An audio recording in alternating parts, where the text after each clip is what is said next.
दोस्तों नमस्कार। आज फिर मैं हाजिर हूँ एक और सच्ची घटना के साथ। दोस्तों आज की जो सच्ची घटना है वो हमारे महाराष्ट्र प्रांत की है। महाराष्ट्र प्रांत में एक शहर पड़ता है जिसका नाम नागपुर है।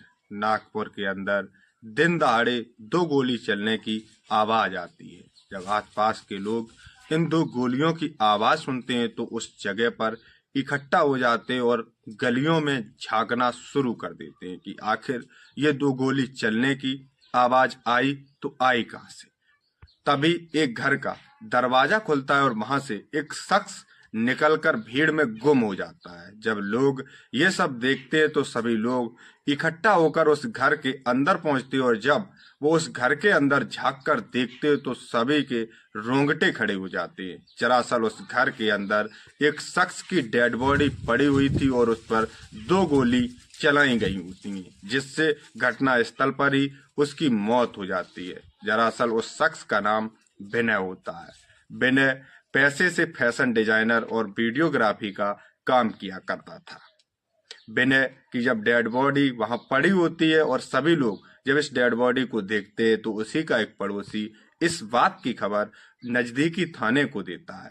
नजदीकी थाने को जब इस बात की खबर मिलती है तो तुरंत उसी घटना स्थल पर जल्दी से जल्दी पुलिस पहुंच जाती है और पुलिस विनय की डेड बॉडी को अपनी अंडर कस्टडी में करके पोस्टमार्टम के लिए भेज देती है और विनय की हत्या के बारे में छानबीन करना शुरू कर देती है। पुलिस सबसे पहले विनय के लैपटॉप और फोन को चेक करती है तो विनय के फोन से पुलिस को एक नंबर मिलता है जिसका वो सीडीआर निकालती है। जिसके बाद पुलिस उसके लैपटॉप को चेक करती है तो विनय के लैपटॉप में काफी महिलाओं और लड़कियों की आपत्तिजनक फोटो और वीडियो मिलती है, जिसमें एक फोटो और वीडियो विनय का भी होता है। पुलिस ये सोचती है कि शायद इसी मामले में विनय की हत्या की गई होती है। जिसके बाद पुलिस उसके नंबर का सीडीआर निकालती है तो उसमें एक नंबर मिलता है जिस पर घटना से कुछ देर पहले कई बार बात की गई होती है। पुलिस जब उस नंबर की छानबीन करती है तो उस नंबर किसी साक्षी के नाम पर रजिस्टर्ड होता है। पुलिस तुरंत ही साक्षी को अपनी अंडर कस्टडी में करके विनय की मौत के बारे में पूछताछ शुरू कर देती है। साक्षी बताती है कि सर, मैं ये तो बता सकती हूँ कि विनय की हत्या किसने की, पर मैं ये नहीं बता सकती कि उसने विनय की हत्या क्यों की। दरअसल जब साक्षी पुलिस को इस कहानी की पूरी डिटेल बताती है तो पुलिस के भी पैरों तले जमीन खिसक जाती है। दरअसल इस कहानी की शुरुआत होती है इस घटना के 2 साल पहले, जब एक स्विमिंग पूल में विनय और साक्षी नहाते हुए मिलते हैं तो दोनों में दोस्ती हो जाती है और दोस्ती इस हद तक बढ़ती है कि दोनों में प्रेम प्रसंग शुरू हो जाता है। अक्सर विनय साक्षी से और साक्षी विनय से मिलना मिलाना शुरू कर देते हैं। दरअसल जो साक्षी होती है वो अक्सर विनय के घर पर उससे मिलने आया करती थी। जिस वक्त साक्षी उससे मिलने आया करती थी तो जो विनय और साक्षी आपस में संबंध बनाते थे उसका विनय फोटो और वीडियोग्राफ कैप्चर करके अपने पास रख लिया करता था। दरअसल विनय शादीशुदा होता है पर उसका अपनी पत्नी से तलाक हो चुका होता है। ये सिलसिला पर डे का विनय और साक्षी का मिलना मिलाना शुरू हो जाता है और इनकी जिंदगी बड़े ही खुशहाल तरीके से चल रही होती है। तभी विनय और साक्षी के बीच में एक शख्स की एंट्री होती है जिसका नाम हेमंत होता है।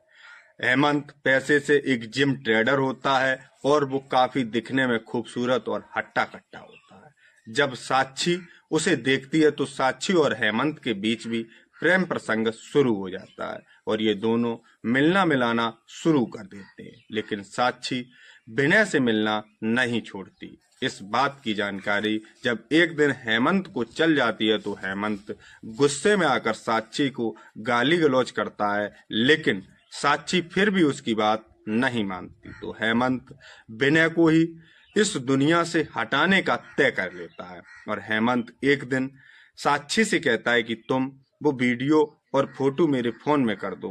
विनय की देखने लगता है और वो फोटो और वीडियो अपने पास जब विनय की रख लेता है तो उन फोटो और वीडियो से हेमंत विनय को ब्लैकमेल करना शुरू कर देता है क्योंकि उसकी अश्लील फोटो और वीडियो उसके पास होती है। ये बात ऐसे ही चलती रहती है और हेमंत अक्सर विनय को ब्लैकमेल करना शुरू कर देता है। वो इस कदर विनय को ब्लैकमेल करता है कि मन आए तब जितनी चाहे उतनी रकम वसूल करता है और ये उसका रोज का धंधा बन चुका था। विनय इस बात से परेशान होकर एक दिन इस बात की जानकारी थाने में कर देता है, जिससे अब हेमंत और भड़क जाता है, लेकिन वो विनय से कहता तो कुछ नहीं और वो उसके ऊपर ज्यादा ही भड़क जाता है। वो उसे इस दुनिया से हटाने का तय कर लेता है। तभी एक दिन हेमंत अपनी प्रेमिका साक्षी से कहता है कि तुम मुझे विनय से मिलवा दो। साक्षी विनय के नंबर पर फोन करती है और कहती है कि तुम आज घर पर हो। तो विनय कहता है कि मैं आज घर पर ही हूँ। तो वो कहती है कि मैं मिलने आ रही हूँ और साक्षी और हेमंत साक्षी की स्कूटी से उसके घर मिलने आती है। जब ये दोनों मिलने आते हैं तो हेमंत उसके घर के अंदर चला जाता है और साक्षी मोहल्ले में बाहर खड़ी हो जाती है।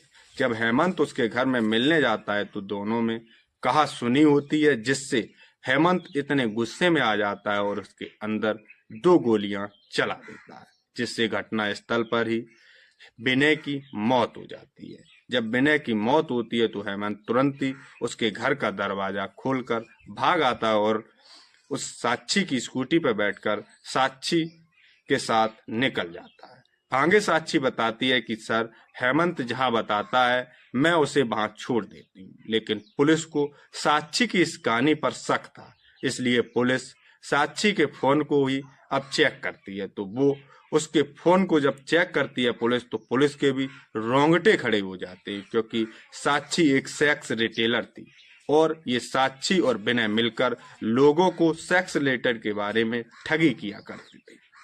इस बात की जानकारी जब पुलिस को चलती है तो पुलिस साक्षी को अपनी अंडर कस्टडी में कर लेती है और उस हेमंत का पता करना शुरू कर देती है। तो दोस्तों, ये जो साक्षी होती है वो कैसे लोगों को ठगी के जाल में फांसा करती थी। तो दोस्तों, आज की जो सच्ची घटना है बस यहीं तक। जय हिंद, जय भारत।